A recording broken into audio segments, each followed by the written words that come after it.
Good evening, everybody, and welcome to another episode of Talking Trees. This is a weekly interview with someone interesting from the world of music and the world of nature, and where those two worlds interact and meet. Today, we have got John from the Orchestra for the Earth, founder member. We're going to be hearing all about that and about their upcoming performance on the weekend.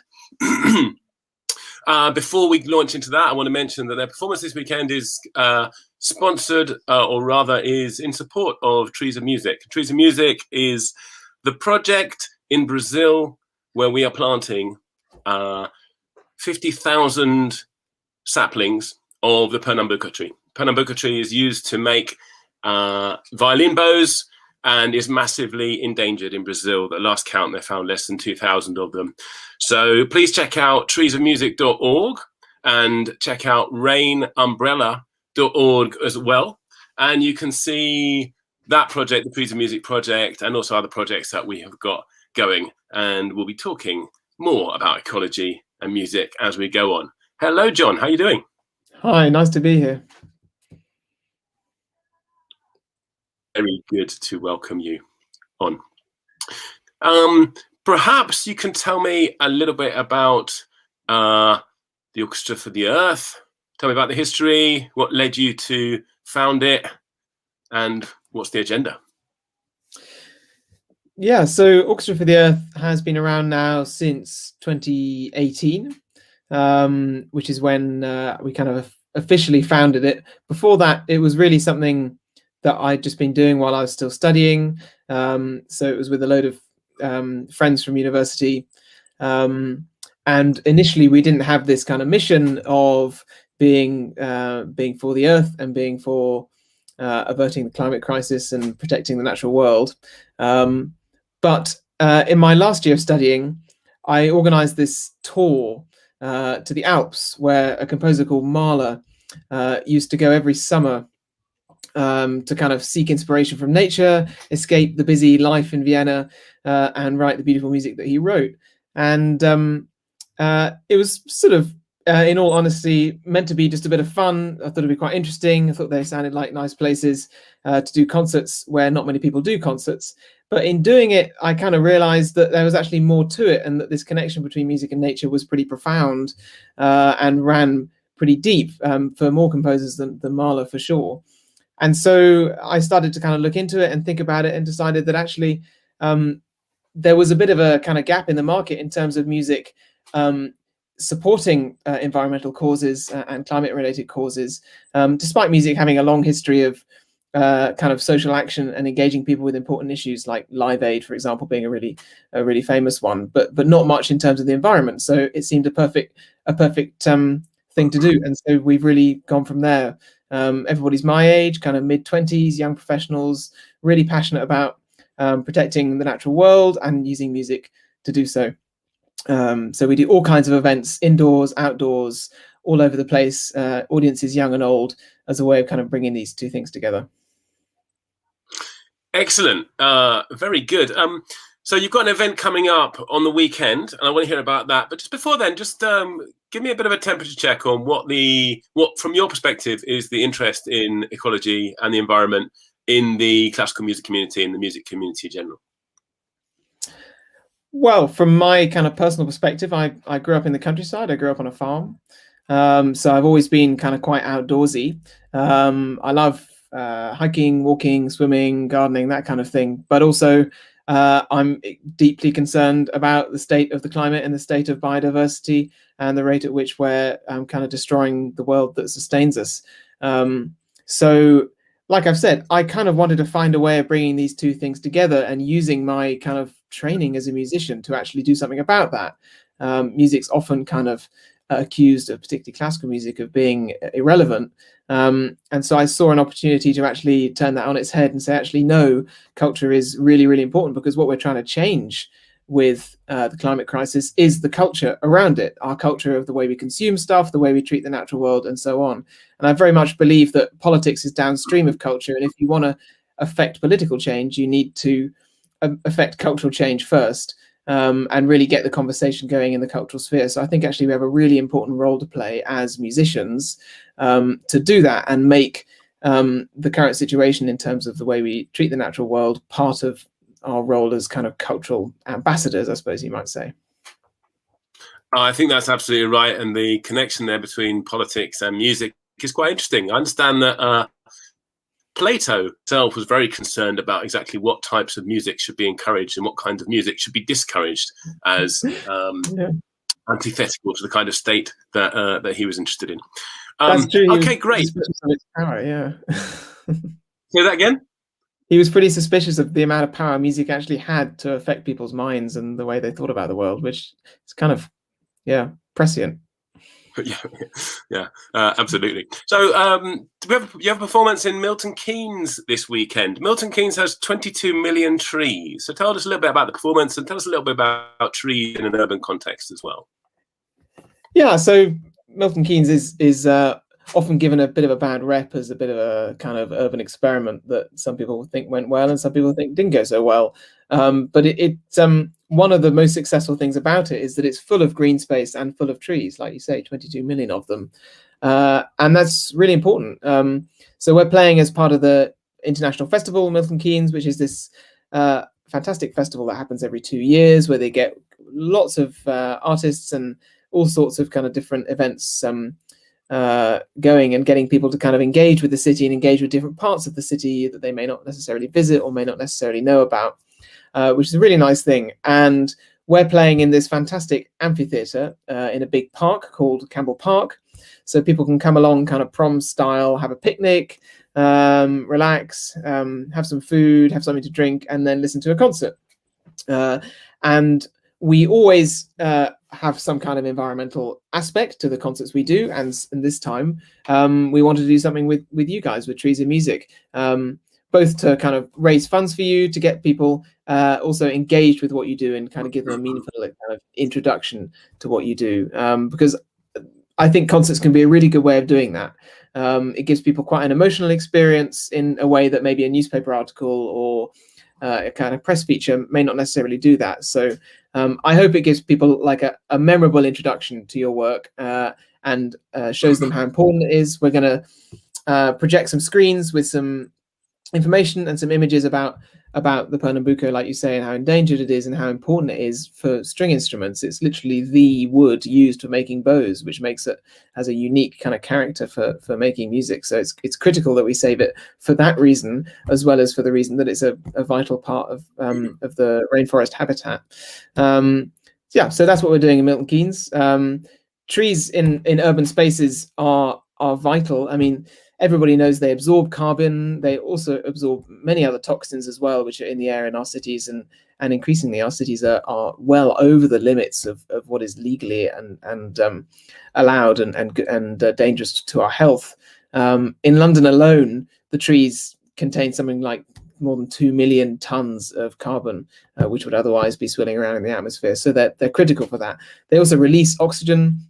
They protect from flooding, which is something that's often talked about in their kind of in the countryside in terms of kind of being uphill and absorbing water and also stopping landslides. But in cities, it's just as important, because cities have so much tarmac space that having more trees around be crucial.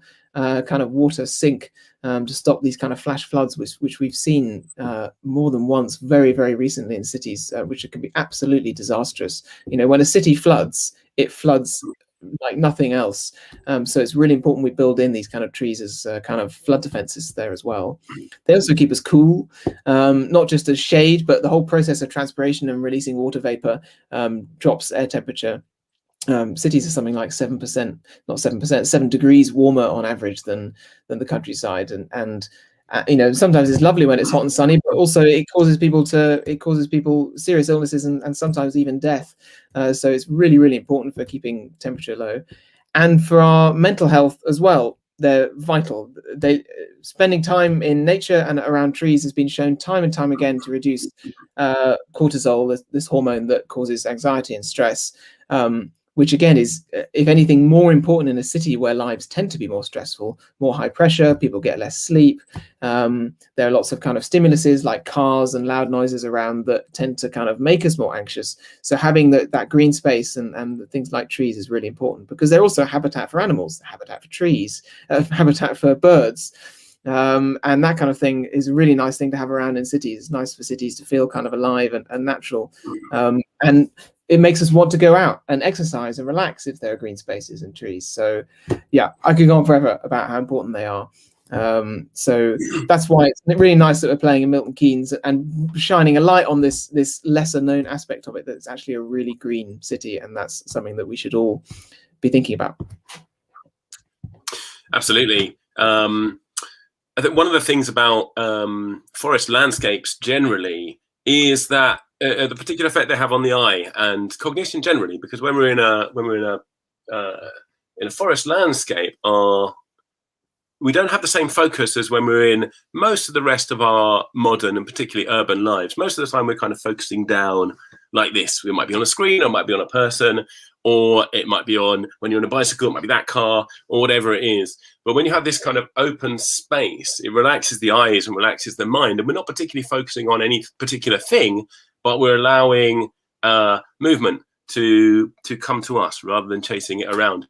And I wonder, because I know that Beethoven in particular used to go for walks in the woods near Vienna, I believe, and was inspired on his walks there. And I wonder, and I believe you're playing Beethoven on the weekend as well. I wonder if that connection between a kind of soft focus and an open perspective, I wonder if there's something there in terms of generating creativity in music. I'm sure. I mean, I find it kind of mind-blowing, the amount of time and the level of concentration, sustained concentration, that people seem to used to have, and that I don't seem to ever get in my life. You know, the amount of energy, mental energy and physical energy and time that it takes to write a symphony is just massive. You can't just rattle it off. It takes so much kind of processing time and sheer craft, and then just kind of hours writing the thing down. And I think that's a really hard thing to get in a kind of busy urban environment. And that's absolutely why Beethoven used to escape all the time. He said, no one loves the countryside more than me. And he was also, like you say, he went to the woods outside of Vienna. They're still there, actually. It's a wonderful example of conservation and heritage, and conservation of nature as heritage, that the Vienna woods, they decided in the 19th century that these were a vital part of what it meant to be Viennese, that these woods were right on the doorstep of the city, and that literally, 20 minutes on a bus from the city centre, you're in the woods and you can pick mushrooms, and there are wild boar, and very much like they would have been 200 years ago in Beethoven's time. And that's very unusual. It wasn't unusual back then. Cities were much smaller. Back then, South London was basically fields and woods. So it's not long ago that London would have been like that as well. But now it takes so long to get out of the urban sprawl into the actual countryside, unless you're lucky enough to have a green belt. So I think, even composers who lived in cities, which was common, of course, they had easy access to nature, and as did everybody, which I think must have been really conducive to be able to just escape relatively easily from their busy lives and find a kind of slower pace, like you say, soft focus, to get inspiration and to find the headspace and to be able to write this stuff down. I mean, they were lucky not to have mobile phones distracting them all the time as well. It's one of the things I find difficult, is that you can get out into nature, but then you still got this thing kind of bleeping at you. So yeah, I think these days it's a lot harder to find that kind of natural space and that time to kind of be in nature and get the kind of the inspiration and the engagement with it that you might need to be creative. It might require leaving your mobile phone at home sometimes. Definitely. I know it's like leaving one of your ribs at home, I know, but something that's really good news for us to do. Can you tell me about the pieces you're going to be playing this weekend, and perhaps a little bit about the other composer? Sure. Yeah. So to briefly stick on the Beethoven point, there's one very famous bit of Beethoven about the natural world, and that's the Pastoral Symphony, which is number 6, which is very much explicitly about nature. And he says it's every movement has a little title, which is kind of by the brook. There's a storm. There's a kind of village fete, and there's a shepherd's song of thanksgiving, and that's kind of wheeled out often as the kind of the nature music piece, and particularly the Beethoven nature music piece.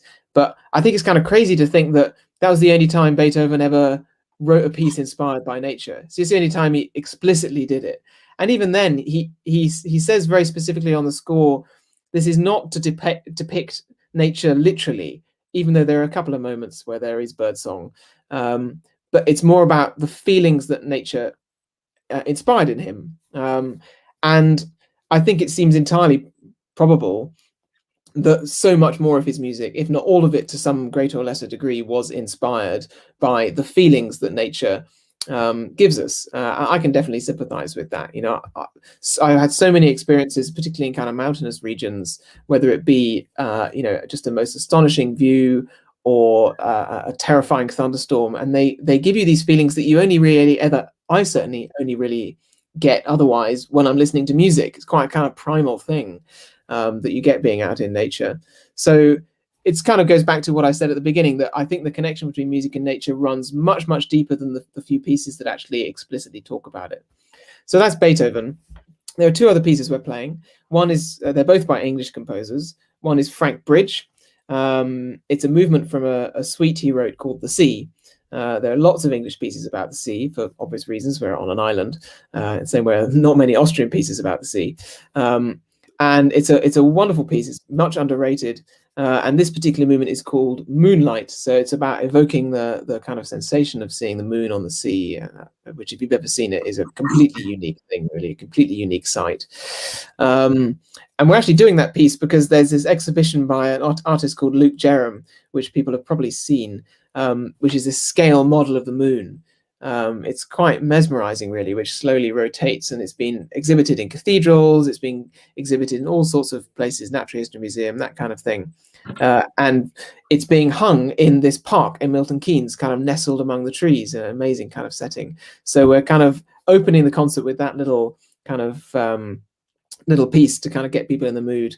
And then after it, they're welcome to kind of wander around the corner in the park and see this amazing artwork.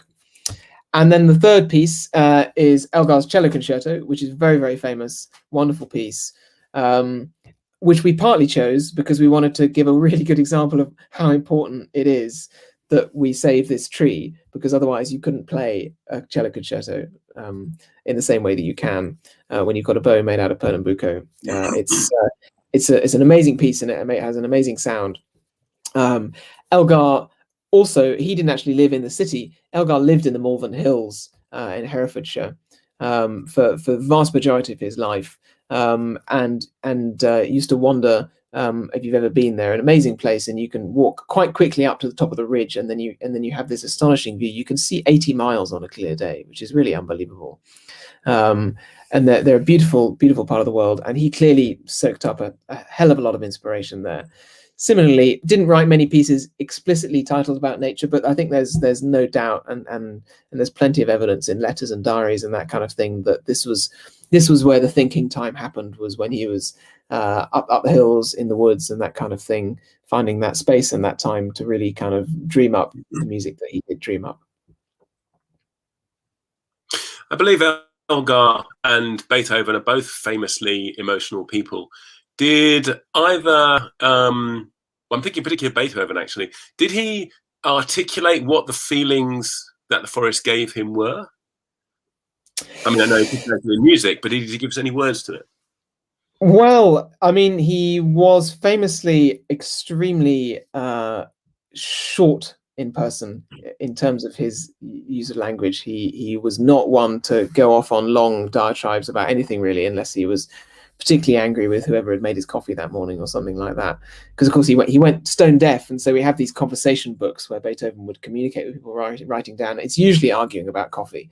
There's actually very little in terms of kind of profound discussions of anything really. And I think that's because he was not a man of letters. He was a man of music.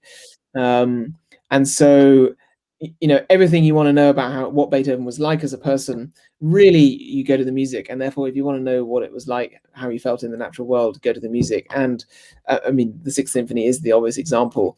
The first movement is he explicitly writes, this is the feeling upon arriving in the countryside, and it literally starts with this little phrase of music, and then there's a pause, as though he kind of thinks, oh, that's that, I'm here, I can relax. And there's just the most joyous, wonderful music,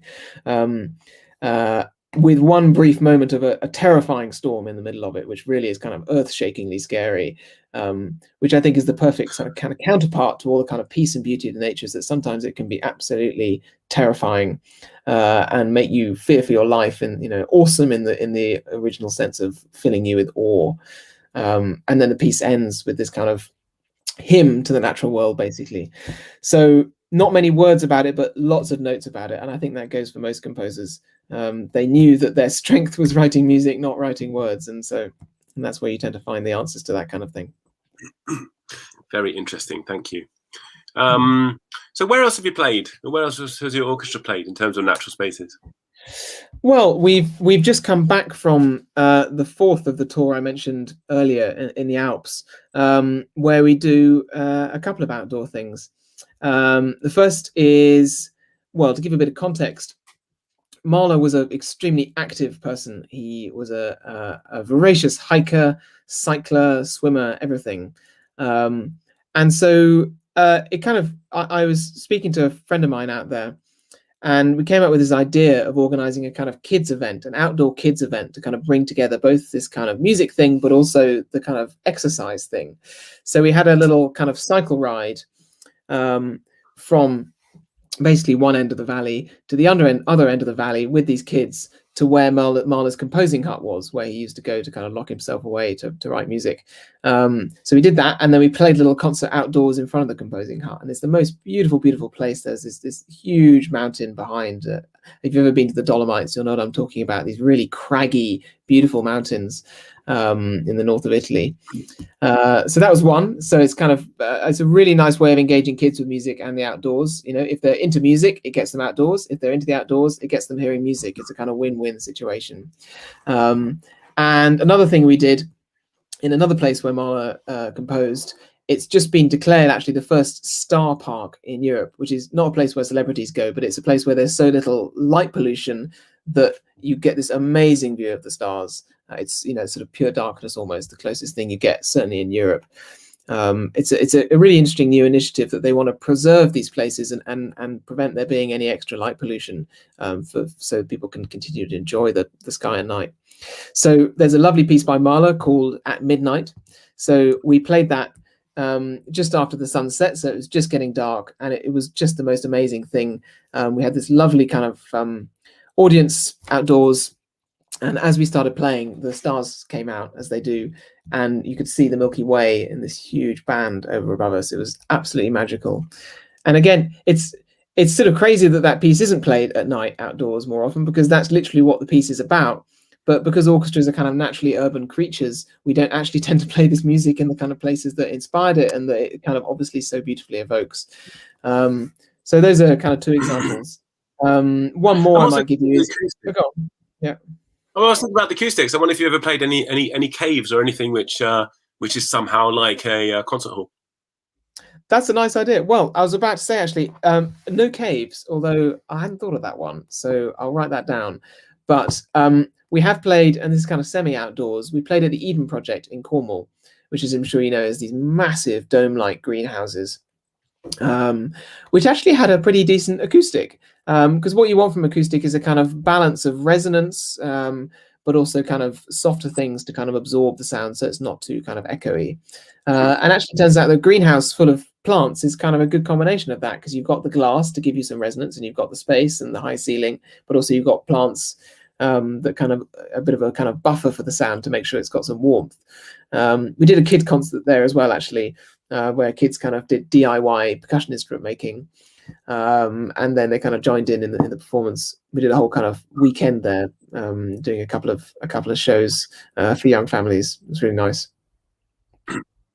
The Eden Project is amazing. I've been to a concert there myself of a chap by the name of Adrian Friedman, and we're going to be interviewing Adrian in a couple of weeks on this broadcast on Talking Trees. Perfect. He went to our bamboo flute on record and presented himself to a foster, and then spent 7 years studying with this guy, and he's got a whole load of interesting details about how they cut the bamboo, how they dry it, the creation of this flute, which I'm not going to spoil for people because it's really super interesting. That's so cool. Yeah, we've got and also more history of it. Sorry, go ahead. We don't think enough about where the materials from instruments come from. I mean, that's one of the things that I love about this project is that I didn't know before I discovered you guys that there is this unique wood that they've been using for hundreds of years to make violin bows. You know, string players, but all musicians are really particular about the kind of temperament of their instruments, and so much of that is to do with the wood. And in fact, apparently, one of the reasons that Stradivarius is the sort of most famous maker of violins from a few hundred years ago, one of the reasons apparently that they have a different kind of resonance is because trees, because deforestation was at a lower rate, and so trees were able to grow to an older age, and there were many more ancient trees that they could use for making instruments, so they had a kind of higher density literally in the wood. So you really actually can't replicate that anymore because the trees of that age just aren't around in Europe. Indeed, I believe that there's one particular year where his instruments are particularly good. I don't know if that was the humidity of that particular year or what it was, but yeah, what have we lost? I mean, this whole reminded me of the Joni Mitchell song. I'm thinking when we're thinking about it when you were talking about the stars. You know, now we're trying to preserve the view of the stars. You know, what the line goes. Yeah. You don't know what you've got till it's gone from that song. Big Yellow Taxi. Tell me, it's got a few minutes left, John. Tell me a little bit about the concert. Tell people in the audience where they can get tickets for the concert. Tell them about the concert, and also what can music lovers do to regenerate nature. And I keep on asking you two questions at once, but you're doing very well at dealing with it. Well, so first question is, it's at 8 o'clock on Saturday. I think you can turn up from kind of 6:30 and have your picnic. Tickets are on, I'm sure if you Google Orchestra for the Earth, you'll find it on our website, but also at Milton Keynes International Festival, they're there. And if you buy a ticket, we plant a Pernambuco tree with you guys. So it's a kind of win-win situation. So come along. It's aimed to be enjoyable for anyone, whether you like music or not. Yeah, do come along. And what can people do? What can music lovers do to protect nature? Well, I'd say if you're a musician, use your platform, use your skill to get the conversation going in the music world. You know, there's, as I've talked about a fair bit, there's so much connection between music and nature, and that is an amazing kind of well of inspiration if you want to create interesting programs that kind of reflect music in a new way. If you're not a musician, but you love music, well, I would always say, really, for anybody, the 4 things that is really important to think about are what you eat, how you travel, how you spend your money, and how you vote. Those are the things that I certainly think about all the time. Everybody knows increasingly now that, you know, changing your diet can have a massive impact because so many foods have a strong connection to deforestation, but also a high carbon footprint. Spending your money is kind of connected to that. You know, thinking about what am I buying, and is it kind of planet positive or planet negative? But also, if you have investments, you know, thinking about what you invest in is so important. How you get about, if you can get an electric car, get an electric car. But even better, if you can cycle somewhere, if you can take the train. I always find it's just so much better of a way of getting around. When we do our tour, we go by train. We take the night train to Austria, which is such a nice way of getting there. It's not only a fraction of the carbon footprint, but it's also, I find it connects the dots between the places you go. Otherwise, flying, apart from just being disastrous for the planet, can be a bit like taking the underground. You just disappear one place and you reappear somewhere else, and you don't really know how you got there. Whereas you see the places in between when you travel by train. And obviously voting, you know, for me, it's the most important issue, protecting nature and protecting the climate. So it's really important to think about when you're voting. That would be my 4 things. Thank you very much, John. Really appreciate your thoughts and really appreciate your time as well. Next week, or in the next couple of weeks, we're going to have, as I mentioned, Adrian Friedman with his bamboo flute. We're going to have Dr. Haroldo Lima, who is one of the world experts on leguminous tree species and the Pernambuco tree and the Atlantic forest. And we've got all sorts going forward. So please head to rainumbrella.org. Get yourself on the mailing list there, and we will keep you up to date with all the Trees and Music things that are happening, and all the rain things that are happening as well, because we're not just involved in these 50,000 Pernambuco trees, we're also doing restoration of the Cerrado, which is a major biome in Brazil. Half of it's been lost in the night. We're talking about a million square kilometers of ground turned into one of the oldest and most kind of botanically dense biomes in the world, turned into monoculture soy fields. So I'm very glad that John was mentioning our food choices, because a lot of that soy is going into those nasty Tesco chickens that cost nothing. There's a reason they cost nothing. What else have we got coming up? And check out Milton Keynes this weekend. John, it's been a real pleasure to talk to you. Thank you. And good luck with it. Take care. Cheers. Bye. Bye.